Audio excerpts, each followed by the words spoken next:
Anyone who's ever heard Anwar Ibrahim speak knows that he's a great orator. When Anwar was elected Prime Minister, so many of us were ecstatic, happy, exultant in the joy that somehow or another we would actually have a good Prime Minister known for his charisma, his ability to rile up an audience and give interviews that would shock and charm pretty much any major media outlet. PMX is a world-class speaker, but that raises an interesting question. If he's so great, then why is it that when he speaks it never matters and when it matters he does not speak?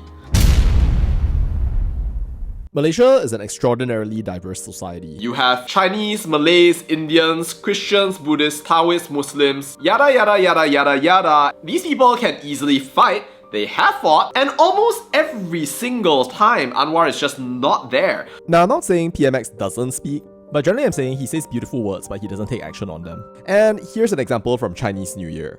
The country must be peaceful and stable, but there is a vision to respect cultures and differences. Wow. Such wonderful and beautiful words, Prime Minister. But is your country peaceful and stable? And if you have a vision to protect cultures and differences, why is it the evidence suggests otherwise under your leadership? These are the kinds of words where you can hear Anwar talk, but you can trust him to never take action. Our Prime Minister all too often prefers to maintain an elegant silence. I don't mean certain international issues which do not include the Uyghurs or Ukraine, but yeah, elegant silence mode for Anwar takes place whenever he's discussing anything controversial in his own backyard, specifically on race, religion, royalty issues, but mostly race and religion. I can think of so many issues where if the Prime Minister actually spoke up, then things would be so much better. With the mandatory halal shirt scandal, he said, whoops, Theresa Cox's view doesn't represent a unity government. Harith Iskander case, zip. Ham scandal, not a peep. For those, maybe you can say that the Prime Minister should not interfere in an ongoing investigation. But I really wish he were more assertive and gave his thoughts on these important issues which he's just avoiding. But what about childish race baiting and clearly false statements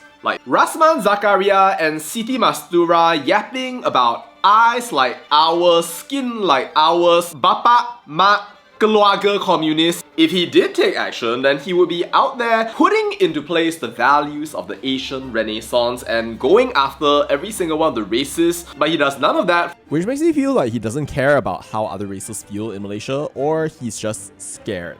Which, frankly, is a shame. With the Sijil Halal scandal, if Anwar had personally gone up, spoken about how halal certificates are important, but you cannot force Malaysians to take them up in a multicultural, multi-religious society, that would have been beautiful. It's true that PAS would have tried to paint it one way or another, but the fact is that Malaysians would appreciate your forthrightness, your ability to actually deal with the sensitive issue without fear, without favour, and to defend yourself when it actually matters. Infinitely more effective than his Banduan Terhormat move. In the Harith Iskander scandal, I think you should have gone out and just said that there should be no threatening in Malaysia. You should not have relied on the IGP for this because you need to get Malaysians to actually respect your authority, which they do not at the moment. Now, some people might say, alahai, the Prime Minister obviously has to go out there and speak to World Economic Forum, deal with China, celebrate 50 years of diplomatic relations as he brings in investment after investment into Malaysia in the era of the Trump administration. But seriously, PMX, even if they seem childish or stupid or otherwise, fun fact, they are actually some of the most important issues in the entirety of Malaysia's governance. Leading Malaysia is not about just having fancy interview appearances and then talking with your fellow ASEAN Prime Ministers. It is about leading this country in all of its reality, its current state. The fact that it is a political structure built on racial and religious identities. Bumi Putra rights, Islamic governance, vernacular education, interfaith relations, how Christians, Muslims, Buddhists, Taoists, and dan lain-lain all interact with one another in a society, things that you know about but somehow you refuse to confront. You seem to think that you can avoid talking about these topics because they are not so important, but in reality, any issues between these communities should be your number one priority given that they are so important in Malaysia. And if you're avoiding them because they are sensitive and you don't know what will happen, there's no way you can avoid them. They affect every single policy decision from your education to economic equity to law enforcement. There's an analogy that Anwar likes to make about Malaysia. He says that Malaysia is a great family. There is what I consider as hypocrisy, politics of ambivalence. So we will have to have a showcase. Malaysia is a multiracial country, one great family.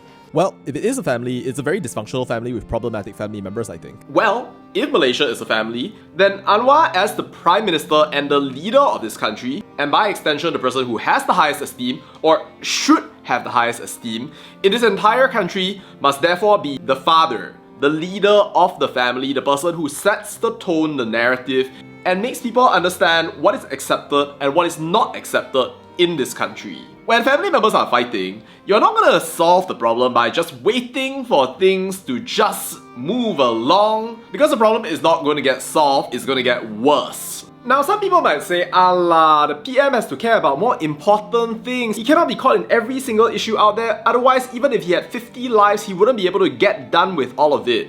Does that mean that he can delegate then, at least? Oh, hand issue? Oh, controversial. Tak apalah, biar je Dr. Akmal yang kritik. Rasman, ayah, tak penting lah. Bang Non kena dapat investment ni. Siti Mastura berfitnah. Alahai, tak apalah, DAP settle je. I understand division of labour, but you cannot second every single controversial issue out there to another politician because it makes you look weak. Now, some people say that Anwar can't say anything because he's politically weak. He has to play into the sentiments of the Malay Muslims, and we, the non-Muslims, just have to be the fixed deposit because we're so afraid of PAS and PN coming to power that we would never vote for them, and therefore Anwar is secure forever. To that I say, well, this is not just a non-Muslim or Muslim issue, it's an issue of whether worthwhile talent is going to want to live in Malaysia, build a life in Malaysia, and contribute to Malaysia. If Anwar wants to address the problem of brain drain, then he can't very well be saying that, oh, I can go ahead and do everything out there, because he's gonna end up leading a ship but the crew is constantly jumping overboard because the captain has no way to ensure the safety of the crew members, who are, by the way, taking part in a mutiny. And there might be some people who say, oh no, the Prime Minister really cares. It's just that it's not efficient for PM to be going out there and talking about these things. Come on! He has much more important things to do. Talking to people, becoming PM of Palestine. That's a separate issue. But anyway, well, maybe if the good Prime Minister could start actually interacting with his people, he would know that even the Malays are tired of his BS. Just look at the names they're calling him. Secular Liberal Madanon Ketimbang.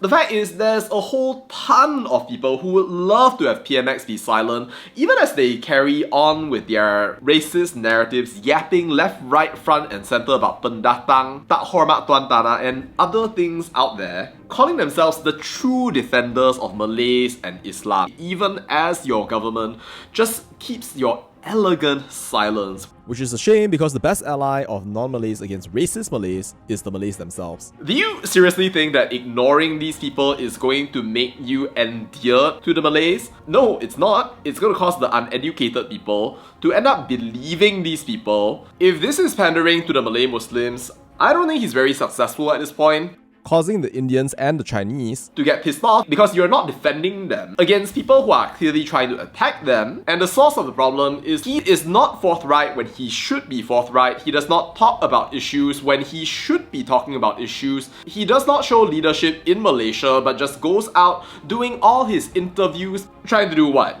Leave his legacy as greatest international Prime Minister of the world? Ha! Prime Minister Anwar, let me give it to you straight. This is not just the take of a walaun, but the take of somebody who actually voted for you. You are failing to lead Malaysia. It doesn't matter how much you want to celebrate the achievements of the Madani government, and I've read dozens of articles about that, but I think it's true. You are failing to lead us morally, intellectually, spiritually. You are causing Malaysians to lack a belief in Malaysia when that is your most important job. All the more so since you are going out there and preaching about how, oh, Malaysia is such a wonderful society, we are a family. Well, excuse my French, Mr. Prime Minister, but do you know what we call those people who speak beautiful words but fail to act upon them? We call them hypocrites. Malaysia didn't sign up for you to be this two-bit politician who barely speaks up whenever there's anything that threatens the unity of Malaysians. And seriously, you have so many examples to learn from. Almost every single Prime Minister of Malaysia since independence has spoken about race relations in some way, shape or form.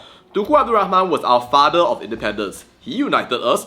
Razak, united on a different front, spoke about Malay rights and actually made his opinion known. Hussein On, father of unity again. Mahathir was polarizing and even now he's commenting about the whole lalat thing, but he at least had a spine, a backbone and opinion. Come on PMX, where is your spine? Where is your leadership? Where is the part where you take us out of the darkness of racism and you make it clear that your manifesto is not just a piece of paper?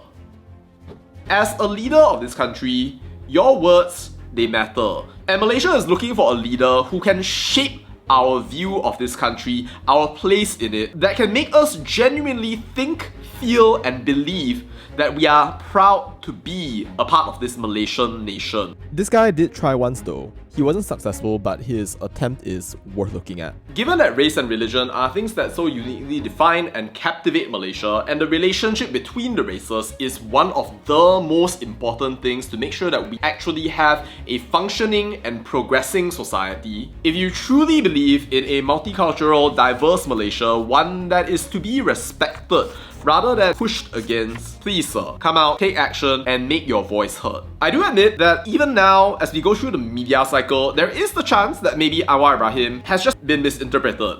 Maybe the cameras didn't catch the specific moment when he talked about important issues, maybe they didn't write the articles or anything out there like that. But the fact is that these are things that he needs to care about, that he needs to think about. How can I be seen as more vocal in my own country? How can I be seen as somebody who actually cares about the interests of Malaysians, about that multicultural, multi-religious vision which I want people to believe about Malaysia? Because that is something of crucial importance right now. Because although, Prime Minister, you're going out there and selling it to the world, we Malaysians, when we look at it from the ground, we see a very different picture. We see a picture of Walawans going out there and trying to assert that this is and always will be a place where multiculturalism will never exist, where a Malaysian Malaysia can never emerge. And your silence every single time it comes out damns you all the more. Don't let Haas and the extremists take control of the narrative. Say that you're weak or otherwise. If you are not going to settle the drama inside the family, then it will never become a cohesive family. Race and religion are not things that you can sublet, second to people like Akmal, Ngakoning or anybody else. As the author of the Asian Renaissance,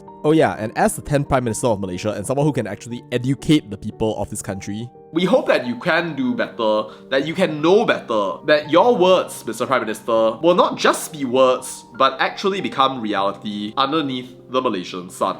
But also, if you never cared about a Malaysian Malaysia, then let us know now rather than later. It will save a lot of pain.